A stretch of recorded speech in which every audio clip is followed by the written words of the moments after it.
Hi, everyone. Welcome to Beekeeping While Black. I'm Karen. I'm so excited today to have Nika, who has become like my TikTok friend on the channel, and so honored to have you as my first interview for this new channel. And so thank you so much for being willing to come. Oh, thank you so much for inviting me. I've been following you as well on TikTok, so it's great to actually see you, besides watching 3-minute videos. Yes.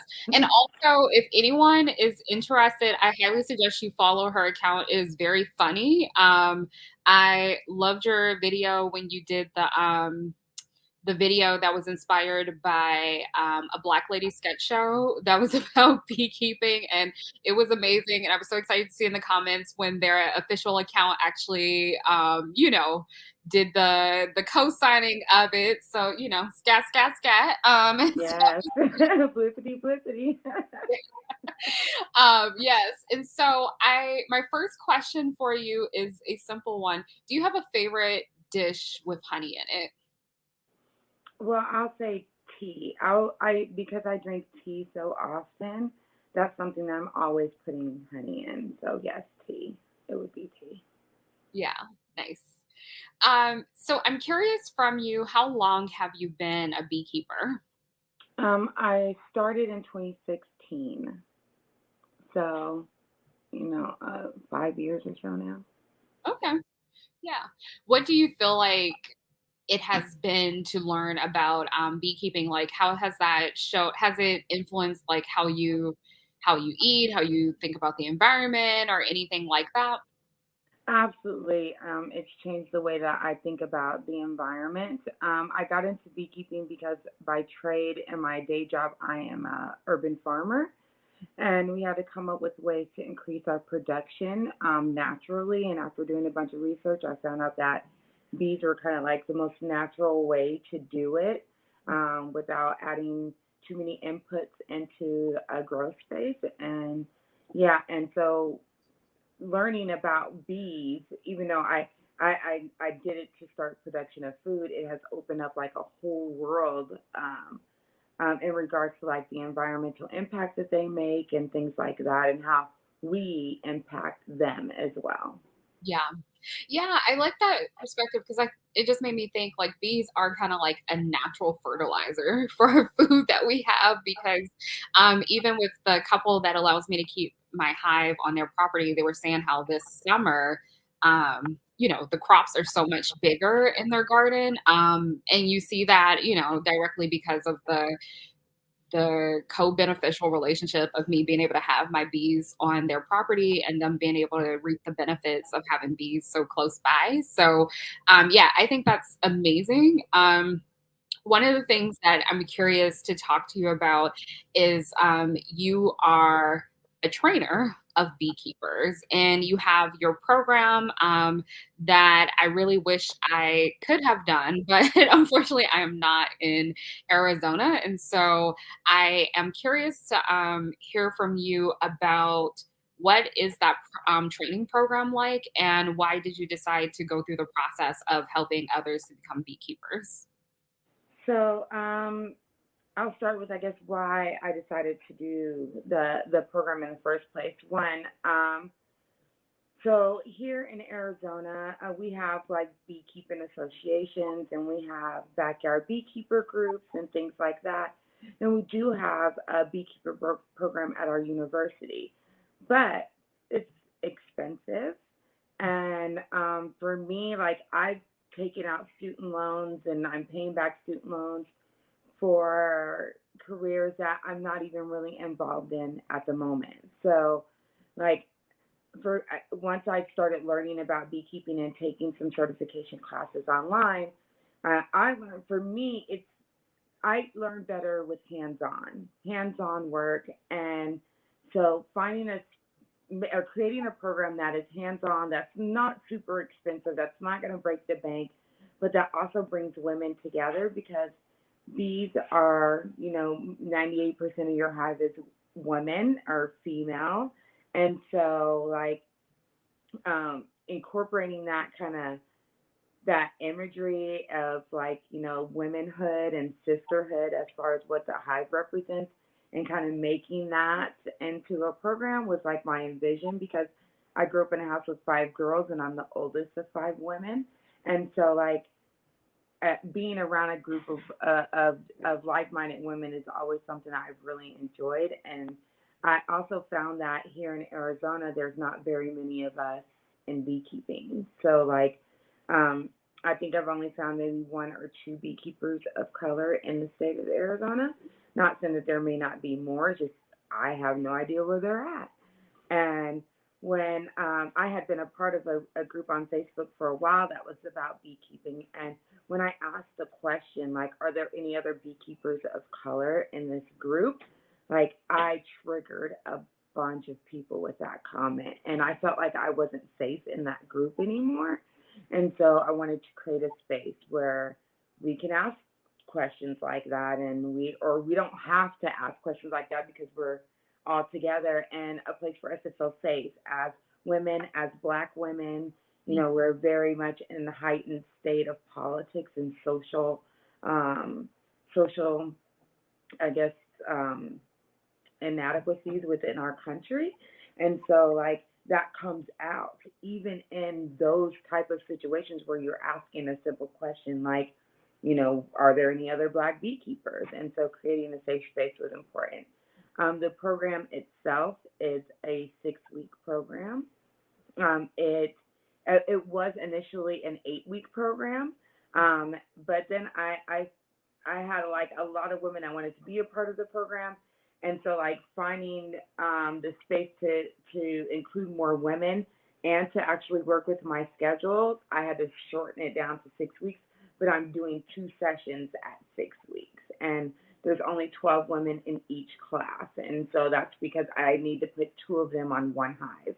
And so I want to make sure they have enough room to move around, but also the space and opportunity to maybe get to know another woman that they didn't know before. So, yeah, it's the first 2 weeks of the class are actually in classroom curriculum based, and the last four are curriculum based but with hands on training. Yeah, that's so awesome. And I really appreciate that yours is a hands on program because for me, going through the process, I had to go through weeks and weeks and weeks of curriculum being on Zoom. I think traditionally it had been in a classroom, but it was really weird because, like, my first encounter with bees was my actual hive. And so I appreciate that people actually, sometimes you just want to try stuff, and it may be that maybe you find through that process that it's not for you, but at least you get to try it and without a big commitment. And it's just nice to be able to have that level of exposure and to have somebody who can actually walk with you through it in a way because it can be challenging. Because for me, I've been going through the process a little bit less with my mentor lately with hive checks, and I'm finding that I'm having to troubleshoot stuff a bit more. And so it would be nice to be able to have someone who I can actually like talk to and be able to actually be able to kind of know what to look for before you start doing some of that stuff by yourself. So I think that's so important. And I also just appreciate that you're doing the work to really give more visibility of Black women as beekeepers, because it is important for us to be able to have some type of community, like you said, where we don't have to ask where are we at, but instead we're just there. And what do you think that it does for Black women to be able to see other Black women who are also involved in this? Because often a lot of people do not know Black beekeepers. And so, what does that mean for women to be able to have that community with each other?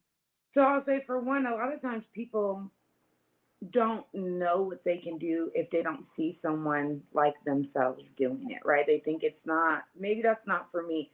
I've heard so many times from other black people like, that's white people ish, you know what I mean? And I'm like, but it's not. We have been Right. doing this for centuries. Like, if you look back in pyramids that go back thousands and thousands and thousands of years, and there's pictures of us with honeycombs, like, and they found honeycombs in tombs, in our native countries, so like this is something that we've done, that we've always done, and I want to change the narrative on that. Like this is not something that just they do. This is something that we do. We've done well for hundreds and hundreds of years, and that we've just lost touch with. I feel like even as an agriculture, when I'm trying to teach that to people, because a lot of people of color will say, well, that's slave work.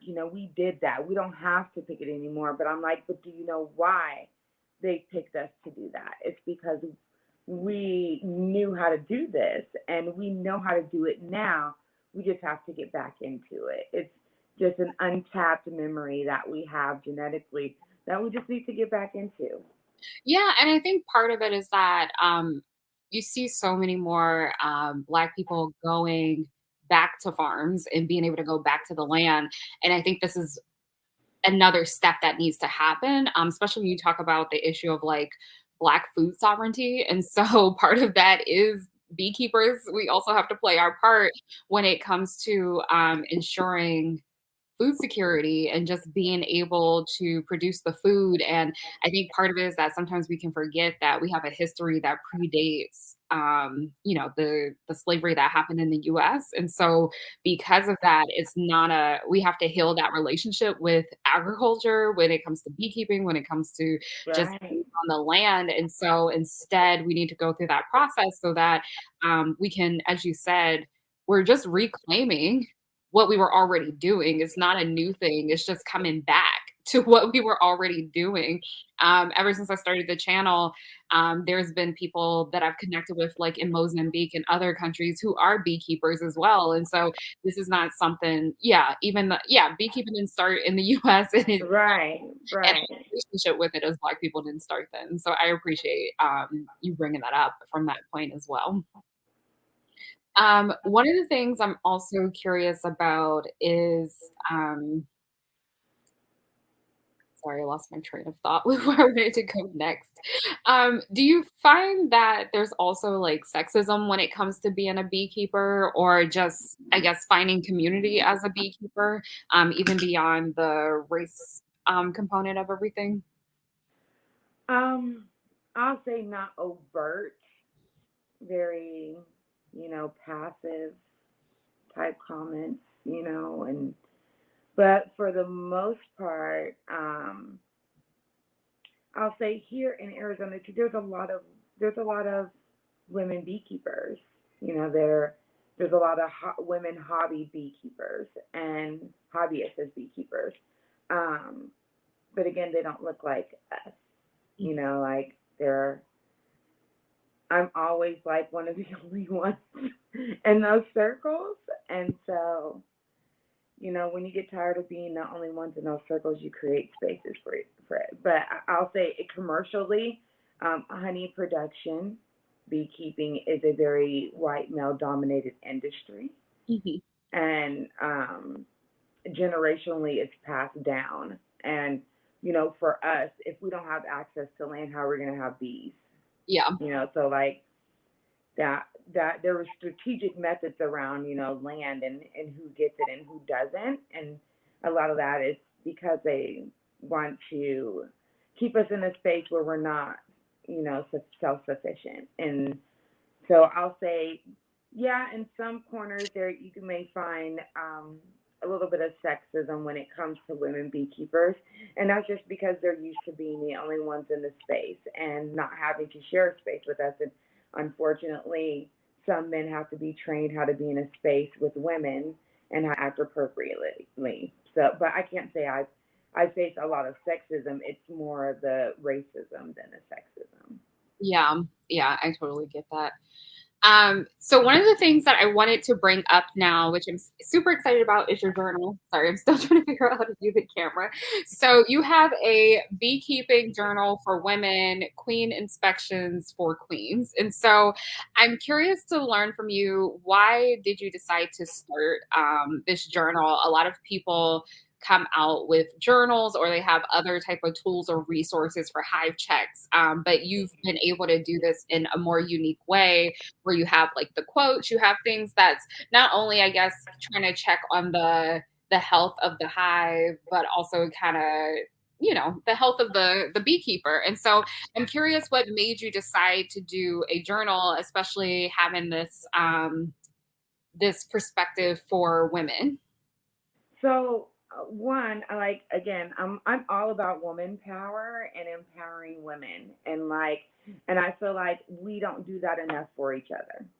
And so, for me, like I'm always looking for that camaraderie and sisterhood in women that are those supportive women that are, one that'll tell you when you're wrong, but lift you up when you're not doing so good, and and so I feel like we all need that. And beekeeping is a hard thing to do. It's not easy by any means, and some people can get discouraged, in their process of beekeeping. And so, making sure that you're good and that you have somebody that's kind of cheering you on as you're working your hives and beekeeping.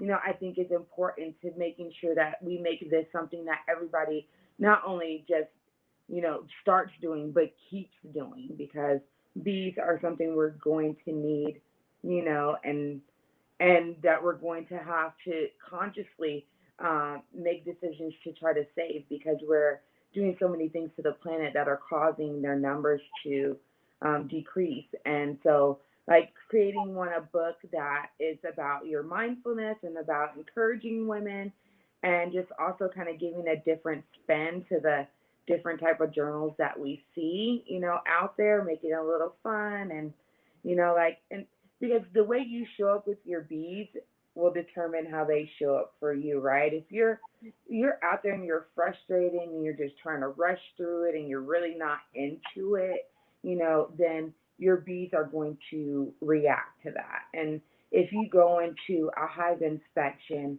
with a nice quote to, keep you going or to start off the inspection, and then there's an area in there like, so how are you feeling before you do this inspection?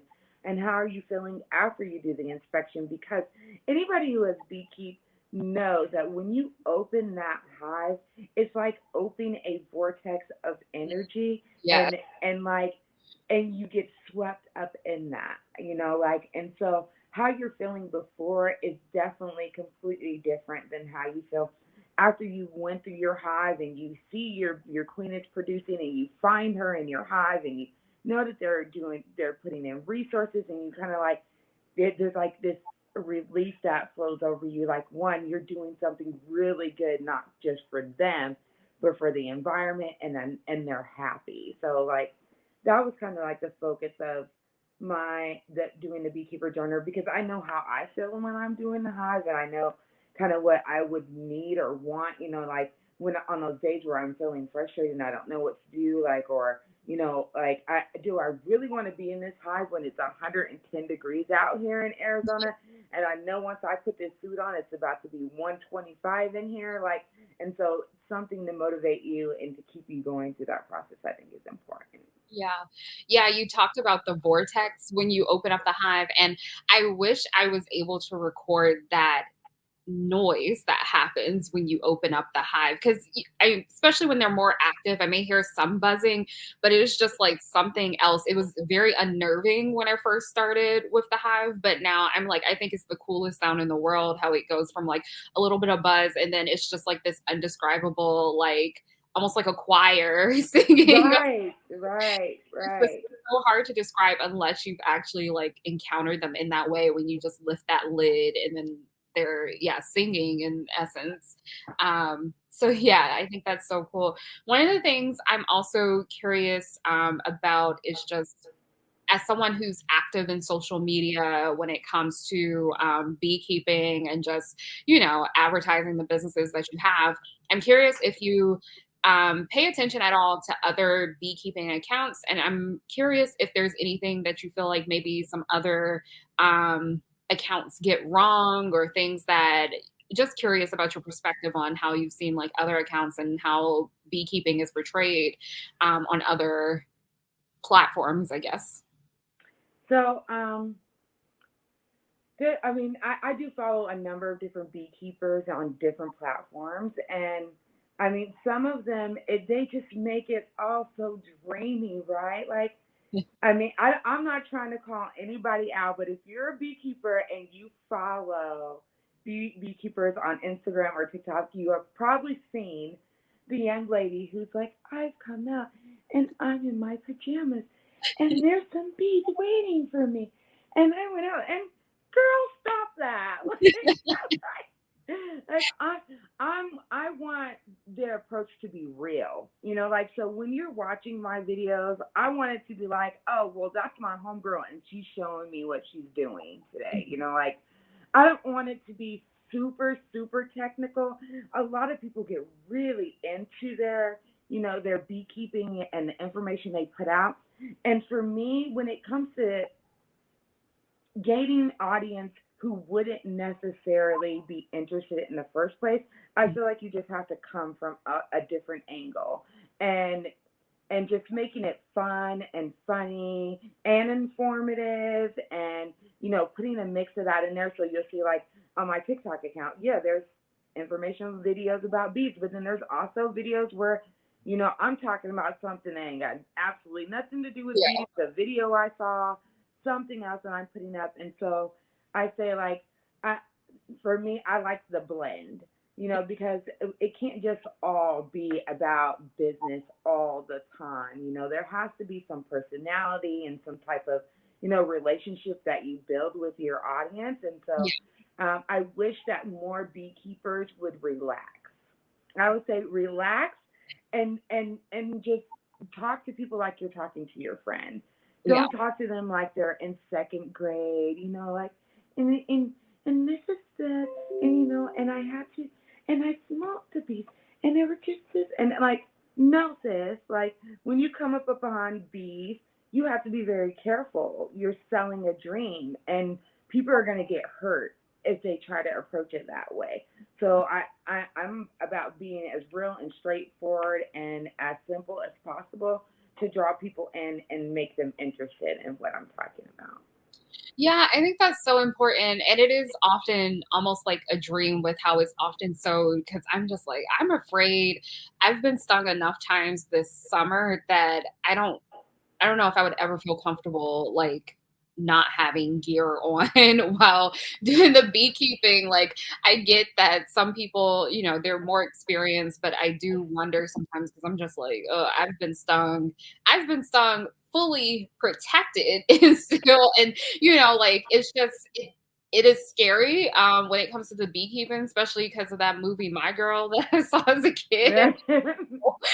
Even though that's like, it has its own challenges with that storyline, but it is something where I really don't understand how people, yeah, they don't always see it. Like you don't see the bee stings, you don't see the sweat dripping down your face in August as you do the beekeeping. Right, right. Like, and that's the thing too. Like when I go live, sometimes, like especially during the summer, I'm like, look, yeah, I'm in a sports bra and some leggings right now because once I put this suit on, like it's gonna feel like a sauna in here. Like, and those are things that I don't hear other beekeepers saying. Like, it's make sure you're drinking water before you go out here and make sure that you're dressed comfortably so that when you put the suit on, you don't die of heat dehydration or get heat stroke. Like, and again, like wearing a veil. There's a lot of stuff that beekeepers do that I think are staging in their videos. Like you've already come through, check this hive out. You've made sure that they're not aggressive because don't tell me you just walked up on a swarm of bees and decided, oh, I don't have a suit on, but I'm just going to go through here and do my, it doesn't, it's not like that. And it's messy and it's hard work, but it's very rewarding. It is very much a something that you can use to help with your mental health because it requires focus, it requires patience, it requires attentiveness, and all of those things. But I think that a lot of people want to glamorize it, which I mean may work for some and get people interested, but for me, I'm just like, like I want the real. Don't sugarcoat it for me. Like tell me exactly what's happening and walk me through it so I know what to expect when it's my time to do this. Yeah, and I think that's also important because as Black women and not having a lot of community around us in our different areas, it is important for us to be able to be our most authentic selves on social media because that's what's more relatable. Like if we're trying to look like everybody else on social media, but we don't physically look like everyone else. And so Right. how do we let people know otherwise that like, yeah, you don't have to be, sometimes people may have a perception that like if you're a Black person who likes things that are not necessarily common of other, you know, I guess, more stereotyped kind of activities, that doesn't mean that you didn't grow up around other Black people. Like there's, Right. I saw on your TikTok, like you're from Detroit, I'm from DC. And so we grew up around Black people and Right. Right. context, but yet we still do something that, there isn't a lot of representation, but that's still important for people to see that, you don't have to fit within a certain background or whatever to be able to try something new, and to be able to, yeah, just go on this new endeavor. Um, One of the things I'm also curious about, that I think would be important is what do you do or what would your suggestion be as a trainer of beekeepers, for those who can't go to Arizona for 6 weeks to be able to do a training program, through someone like you? What should people look for when it comes to a training program? Do you have any suggestions or tips for what they should make sure that, um, what should be included in the curriculum, or just I guess good practice when it comes to kind of vetting out what a solid program would look like? I say for me, if there isn't some type of hands-on portion that they require or suggest, don't do it. Mhm. I mean, because reading about something is different than actually putting your hands on something. Because you can watch all the YouTube videos, TikTok videos, Instagram videos, read all the books you want, do all these classes online. But once you open that box, that is a totally different experience than what you've read in a book. So if you don't have a program that offers to either put you with a mentor that can give you some hands-on training or is not offering hands-on training, then find another one. For me, I suggest that you always find another beekeeper in your area that you can link up with and work with, on beekeeping. So then you have someone that's right there with you that you can ask questions to, bounce ideas off of, and kind of get those in-depth conversations that you might not get from an online class. Um, I'm making my program virtual, but also with my program, there's a mentorship that's for a year after the program ends. If you're in Arizona and let's say you don't have a place to keep your hive, but you want to keep a hive after the program, we offer the space that we keep our bees to beekeepers as well. Because we know that there's different regulations around beekeeping at home and what you can do and how far you need to keep them from high trafficked areas or fence lines and sidewalks and things like that. So there are some really good programs. So, like through University of Michigan has a program that's online. University of Arizona has a part of their program is online. You have to sign up for the entomology program, but they do have a great beekeeping program, and they do offer like queen rearing classes as certifications as well. Um, also, I say constantly educate yourself by having more than one teacher. I don't just get my information from one person. I went through the certification through the University of Florida for beekeeping, and now I'm doing the Hives for Heroes program certification, through the University of Michigan. And not because I feel like I didn't get enough information, but because I feel like what one program will cover, another program may leave out. And so I want to make sure that I'm well rounded in my beekeeping and so that I can provide the women that I'm training with well rounded information. And so I say always get yourself a mentor, get yourself a couple of mentors. I've worked with several different beekeepers, and um, it's always good to know because what one beekeeper does, another one doesn't. There's one of my mentors is a natural beekeeper. She doesn't do anything with her bees at all. No feeding, no treatments, no nothing. She just lets them do their thing. She'll check on them and see, oh, do I have a really high mite count, or do I need to split my hive or something like that. But other than that, she just lets her bees be. And then I have another beekeeper that's a mentor that does all the things that they say. If you read a book, spray them with this, do this, Mhm. treat with this, split this, change your queens out, and I think that there's merit on both ends of that spectrum, and I try to work kind of in the middle of that, where I don't do a lot of treatments on my hive unless I notice that like maybe my mite count is up like high, then I'll do a treatment on my hive. Um, I try to only smoke my bees and in the cooler months. Smoking them during this really really hot months, it's not something I like to do.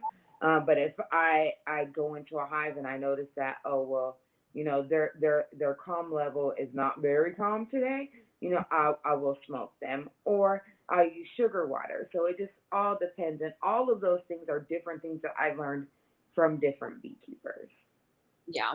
Yeah, and I think that's so important because that is one thing that I did learn in my classes. They were like, you can talk to 3 different beekeepers and they'll all have different answers about the same question. And Yeah, so it would be nice because, yeah, everyone has their different philosophies. Some people are more environmental than others and how yeah, they do their sustainable practices. Some people are more attentive. Like the other day, I heard someone say, like, they check their bees as frequently as possible. And I also know people are like, don't touch it as much as right, possible. So right, right. always different depending upon, the perspective and the beekeeper. Absolutely. And even right now, I'm also reading a book called The Shamanic Way of the Beekeeper, Mhm. and so that is more like adding your spiritual side into beekeeping as well, which is something I'm absolutely fascinated about. So like, yeah, I would say again, like, get information from as many people as you can, and then find what works for you. Yeah.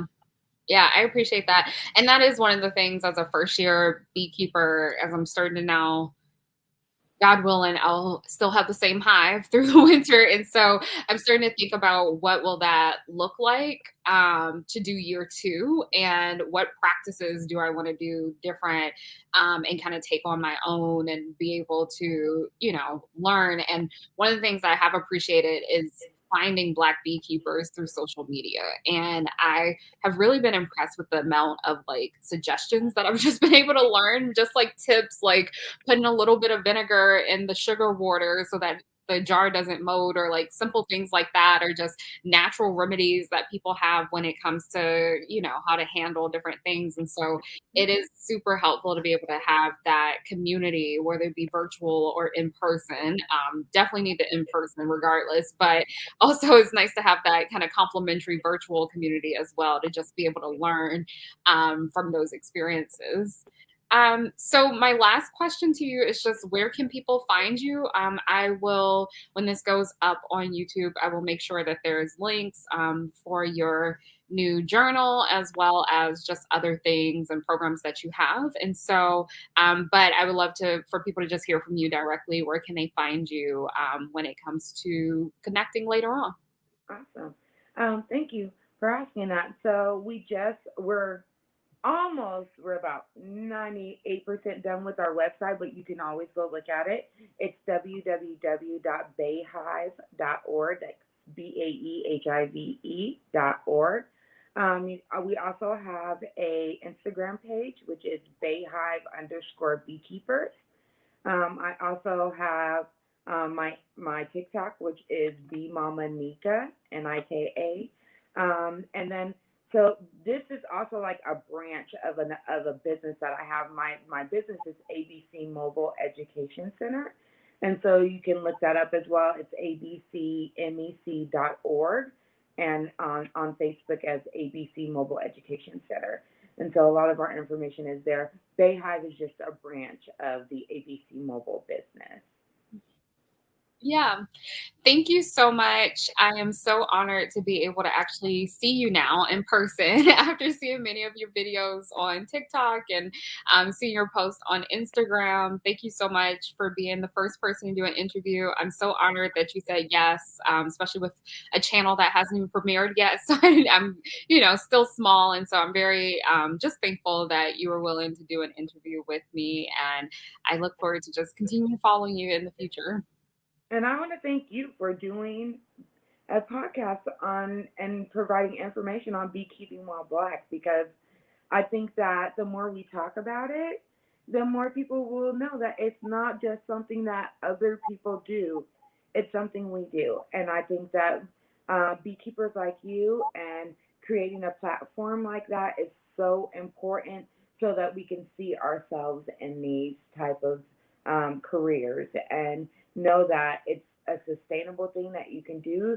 You can make money for yourself and your family and also give back to the environment and engage your community and support them as well through beekeeping. And so I appreciate you for doing this and for asking me to be a part of it and be your first interview. So I'm happy to see how this is going to go over your next couple interviews and who else you're going to bring on the show. And I'm just honored that I'm the first one. So thank you.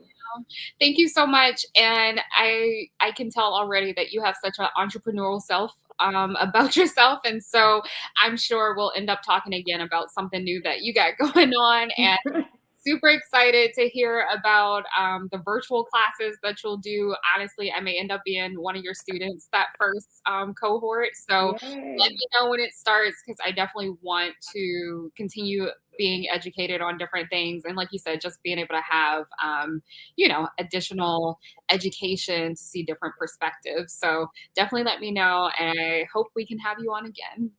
Yeah, Bye, thank everyone. you. Thank you. Bye.